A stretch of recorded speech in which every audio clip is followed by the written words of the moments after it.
ಕರ್ನಾಟಕ ರಾಜ್ಯದಲ್ಲಿ ನಡೀತಾ ಇರತಕ್ಕಂಥ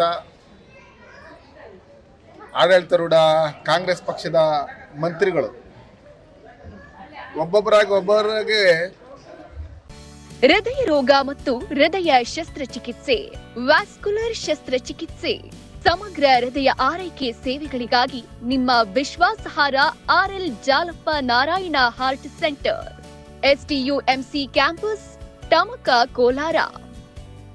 180030090309. ಒಂದಲ್ಲ ಒಂದು ಹಗರಣಗಳಲ್ಲಿ, ಒಂದಲ್ಲ ಒಂದು ಭ್ರಷ್ಟಾಚಾರದಲ್ಲಿ, ಒಂದಲ್ಲ ಒಂದು ಆರೋಪಗಳಲ್ಲಿ ಸಿಕ್ಕಾಕೊಂತ ಇದ್ದಾರೆ. ಈ ಕಾಂಗ್ರೆಸ್ ಅಂದ್ರೇ ಭ್ರಷ್ಟಾಚಾರ, ಭ್ರಷ್ಟಾಚಾರ ಅಂದರೆ ಕಾಂಗ್ರೆಸ್. ಹಂಗಿರ್ತಕ್ಕಂಥ ಸಂದರ್ಭದಲ್ಲಿ ಹಿಂದೆ ನಮ್ಮಲ್ಲಿ ಯಾರಾದರೂ ಸಚಿವರು ಮೇಲೆ ಯಾರೋ ಡೆತ್ ನೋಟ್ ಬರೆದಿಟ್ಟರು, ಅವರು ಆತ್ಮಹತ್ಯೆ ಮಾಡ್ಕೊಂಡ್ರು ಅನ್ನೋ ಸಂದರ್ಭದಲ್ಲಿ ಇದೇ ಕಾಂಗ್ರೆಸ್ ಅವರು ವಿರೋಧ ಪಕ್ಷದಲ್ಲಿದ್ದರು. ವಿರೋಧ ಪಕ್ಷದಲ್ಲಿದ್ದಂಥ ಸಂದರ್ಭದಲ್ಲಿ ಈಶ್ವರಪ್ಪನವ್ರನ್ನ ರಾಜೀನಾಮೆ ಕೊಡಬೇಕಂತೇಳಿ ಒತ್ತಾಯ ಮಾಡಿದ್ರಿಂದ ಅವರೇ ನಮ್ಮ ಪಕ್ಷನೂ ಅವ್ರು ಒತ್ತಾಯ ಮಾಡ್ತು, ಜನ ಈ ಥರ ಇದು ಮಾಡ್ತಾ ಇದ್ದಾರೆ, ನೀವು ರಾಜೀನಾಮೆ ಕೊಡಬೇಕು ಅಂತ ಹೇಳಿದಾಗ ಕೂಡಲೇ ಈಶ್ವರಪ್ಪನವರು ರಾಜೀನಾಮೆ ಕೊಟ್ಟರು. ಆದರೆ ಇಲ್ಲಿ ಸಿದ್ದರಾಮಯ್ಯನವ್ರ ಮೇಲೇ ಆರೋಪ ಇದೆ, ಅವರ ಮಂತ್ರಿಮಂಡಲದಲ್ಲಿರ್ತಕ್ಕಂಥ ಸುಮಾರು ಜನ ಮೇಲೆ ಆರೋಪ ಇದೆ. ವಾಲ್ಮೀಕಿ ಹಗರಣ ಇರ್ಬೋದು, ಮೂಡ ಹಗರಣ ಇರ್ಬೋದು, ಈಗ ಡೆತ್ ನೋಟ್ ಬರೆದಿಟ್ಟಿರ್ತಕ್ಕಂಥ ನಿಂಬಾಳ್ಕರಿಂದ ಹಿಡಿದು ನಮ್ಮ ಪ್ರಿಯಾಂಕ್ ಖರ್ಗೆ ಅವರಿಂದ ಹಿಡಿದು ಪ್ರತಿಯೊಬ್ಬರ ಮೇಲೇನೂ ಆರೋಪ ಇದೆ. ಅವ್ರಿಗೆ ನಾಚಿಕೆ ಮಾನ ಮರ್ಯಾದೆ ಇಲ್ವೇನೋ, ಅವ್ರು ರಾಜೀನಾಮೆ ಕೊಡೋದಕ್ಕೆ ಹಿಂದೆ ಮುಂದೆ ನೋಡ್ತಾರೆ. ಅವ್ರು ವಿರೋಧ ಪಕ್ಷದಲ್ಲಿದ್ದಾಗ ಒಂಥರ ಹೇಳಿಕೆ, ಆಡಳಿತ ಪಕ್ಷದಲ್ಲಿದ್ದಾಗ ಒಂಥರ ಹೇಳಿಕೆ. ಈಗಿರ್ತಕ್ಕಂಥ ಸಂದರ್ಭದಲ್ಲಿ ಇವತ್ತು ಕೂಡಲೇ ರಾಜೀನಾಮೆ ಕೊಡ್ಬೇಕು ನಾವು ಪ್ರಿಯಾಂಕ್ ಖರ್ಗೆ ಅವರು. ಅವ್ರು ಹೇಳ್ತಾರೆ, ಯಾವುದೋ ಫೋಟೋ ನೋಡಿಸಿ ಬೆಳಗ್ಗೆ ಈ ಫೋಟೋದಲ್ಲಿರ್ತಕ್ಕಂಥವ್ರು ನಿಮ್ಗೆ ಗೊತ್ತಾ ಅಂತ. ಆ ಫೋಟೋದಲ್ಲಿರ್ತಕ್ಕಂಥವ್ರು ಏನು ವಿಜೇಂದ್ರ ಅವ್ರ ಜೊತೆಲಿದ್ದಾರೆ, ನಮ್ಮ ರಾಜ್ಯಾಧ್ಯಕ್ಷರ ಜೊತೆಯಲ್ಲಿ, ಅವರು ಯಾರು ಅನ್ನೋ ಲೆಕ್ಕಾಚಾರದಲ್ಲಿ ಬಂದಾಗ ಯಾರು ಆತ್ಮಹತ್ಯೆಗೆ ಇದು ಮಾಡಿ ಒತ್ತಡ ಹಾಕಿ ಹಣ ಕೊಡಬೇಕು ಅಂತ ಹೇಳಿ ಒತ್ತಾಯ ಮಾಡಿ ಇದು ಮಾಡಿದ್ರು, ಅವರು ಪ್ರಿಯಾಂಕ್ ಖರ್ಗೆ ಅವ್ರ ಜೊತೆಲಿದ್ದರು. ಆದರೆ ಸಾಮಾನ್ಯ ಕಾರ್ಯಕರ್ತರು ಒಳ್ಳೆಯವರು ಯಡಿಯೂರಪ್ಪ ಅವರು, ವಿಜೇಂದ್ರ ಯಡಿಯೂರಪ್ಪ ಅವ್ರ ಜೊತೆಲಿರ್ತಕ್ಕಂಥವ್ರು.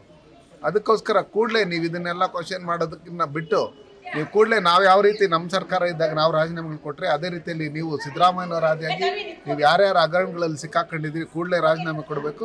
ಭ್ರಷ್ಟಾಚಾರದಲ್ಲಿ ತೊಡಗಿರ್ತಕ್ಕಂಥ ಕಾಂಗ್ರೆಸ್ ಪಾರ್ಟಿ ಇವತ್ತು ಕರ್ನಾಟಕ ರಾಜ್ಯದಲ್ಲಿ ಯಾವುದೇ ರೀತಿಯಾದಂಥ ಅಭಿವೃದ್ಧಿಗಳಾಗದೆ ಇವತ್ತು ನಿಮ್ಮದೇ ಪಕ್ಷದಲ್ಲಿರ್ತಕ್ಕಂಥ ಶಾಸಕರು ಆತ್ಮಹತ್ಯೆ ಮಾಡ್ಕೊತೀರಿ ಅಂತ ಹೇಳೋ ಮಟ್ಟಕ್ಕೆ ನಮ್ಮ ಯಾವುದೇ ಕ್ಷೇತ್ರಗಳಲ್ಲಿ ಅಭಿವೃದ್ಧಿ ಆಗ್ತಾ ಇಲ್ಲ ಅಂತ ಹೇಳ್ತಾ ಇದ್ದಾರೆ.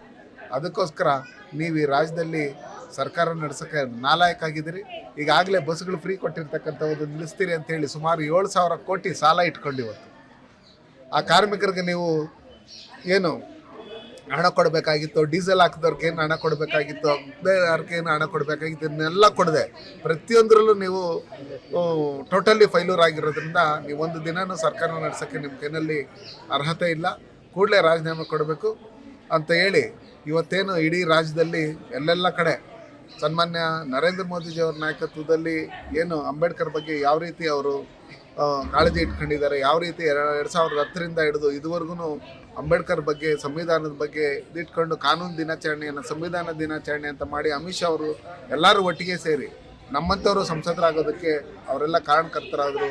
ಇವತ್ತು ಈ ದೇಶದಲ್ಲಿ ಹೈಯೆಸ್ಟ್ ಎಲೆಕ್ಟೆಡ್ ಬಾಡೀಸ್ ಇರ್ತಕ್ಕಂಥದ್ದು ಆ SC ಜನಾಂಗದಲ್ಲಿ, ST ಜನಾಂಗದಲ್ಲಿ. ಹಂಗಿರ್ತಕ್ಕಂಥ ಸಂದರ್ಭದಲ್ಲಿ ಅಂಬೇಡ್ಕರ್ ಬಗ್ಗೆ ಏನು ಈ ಕಾಂಗ್ರೆಸ್ ಅವರು ಇವತ್ತು ಬಂದು ಕೊಡ್ರಿ, ಅದು ಮಾಡ್ರಿ, ಇದು ಮಾಡ್ರಿ ಅಂತ ಹೇಳ್ಬಿಟ್ಟು ಹೇಳ್ತಾ ಇದ್ದಾರೆ. ಆ ಅಂಬೇಡ್ಕರ್ ಟಾಪಿಕ್ ಎತ್ಕೊಂಡು ಹಿಂದೆಯಿಂದ ಜನಸಂಘದಿಂದ ನಮ್ಮ ನರೇಂದ್ರ ಮೋದಿಜಿಯವರು, ಅಮಿತ್ ಶಾ ಅವರು ಯಾವ ರೀತಿ ಅಂಬೇಡ್ಕರ್ ಪರವಾಗಿದ್ದರು, ಅಂಬೇಡ್ಕರ್ ವಿರೋಧಿಯಾಗಿದೆ ಇದು ಕಾಂಗ್ರೆಸ್ ಅವರು ಇದನ್ನು ಏನು ಬಂದ್ ಮಾಡ್ತಾ ಇದ್ದಾರೆ. ಮೊದಲು ನೀವು ಹಂಗೇನಾದ್ರು ಬಂದ್ ಮಾಡಂಗಿದ್ರೆ ಹೋಗಿ ರಾಹುಲ್ ಗಾಂಧಿ ಅವ್ರ ಮನೆ ಹತ್ರ ಆ ಮೊದಲಿಂದನೂ ಅವ್ರ ರಾಜ್ಘಾಟಲ್ಲಿ ನೆಹರು ಅವ್ರ ಸಮಾಧಿ ಇದೆಯಲ್ಲ, ಅಲ್ಲಿ ನೀವು ಹೋಗಿ ಗಲಾಟೆ ಮಾಡಬೇಕು, ಅಲ್ಲೋಗಿ ನೀವು ಧರಣಿ ಮಾಡಬೇಕು. ಯಾಕಂದರೆ ಅವರೇ ಎಲ್ಲ ಮೋಸ ಮಾಡಿರ್ತಕ್ಕಂಥ ಚುನಾವಣೆಯಲ್ಲಿ ನಿಂತಾಗ ಸೋಲ್ಸಿರ್ತಕ್ಕಂಥದ್ದು ಪ್ರತಿಯೊಂದೂ. ಆ ನಿಟ್ಟಿನಲ್ಲಿ ಇವತ್ತು ನೀವು ಭ್ರಷ್ಟಾಚಾರದ ವಿರುದ್ಧವಾಗಿ ಮಾತಾಡೋದಕ್ಕೆ ಯಾರೋ ತಪ್ಪು ಮಾಡಿದ್ದಾರೆ ಅಂತೇಳಿ ನೀವು ಹೇಳೋದಕ್ಕೆ ನಿಮಗೆ ಅರ್ಹತೆಯೇ ಇಲ್ಲ. ಕೂಡಲೇ ರಾಜೀನಾಮೆ ಕೊಡಬೇಕು ಪ್ರಿಯಾಂಕ್ ಅವರು ಅಂತ ಹೇಳ್ಬಿಟ್ಟು ಹೇಳಿ ನಾನು